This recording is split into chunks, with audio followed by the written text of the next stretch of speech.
አባ ምን እያደረክ ነው? እንደሚታይ ብዙ ሰዎች ቀጫጫ ስለሚሉኝ ግብዳ ለመሆን ስፖርት እየሰራው ነው። ብዙ ጊዜ እንደውም ጠይቃለሁ እያልኩኝ አሁን ነው ወይስ ከበፊት ጀምሮ ቀጫጫ ነበርክ? ይሄን ጥያቄ ስለጠየቅሽኝ አመሰግናለሁ። ሰዎች ቀጫጫ የሆንኩበት ምክንያቴን ሳያውቁ ሁሉ ጊዜ ስሜን በመቀየር ቀጫጫ ይሉኛል። ነገር ግን ታሪኩ እንዲህ ነው። እንደማንኛውም ልጅ እድሜ ለትምህርት ሲደርስ ቤተሰቦቼ ትምህርት ቤት አስገቡኝ። ከዛም አንድ ምክር መከሩኝ።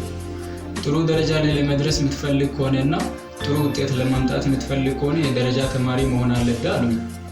እኔም ደግሞ ምክራቸውን በመውሰድ የደረጃ ተማሪ ሆኜ ቀጠልኩኝ።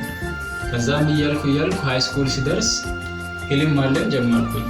ህልሜም የነበረው ዩኒቨርሲቲ ገብቼ እንደ እግዚአብሔር ፍቃድ የሚመረቅ ከሆነ 3 ነገሮችን ለማድረግ ነበር።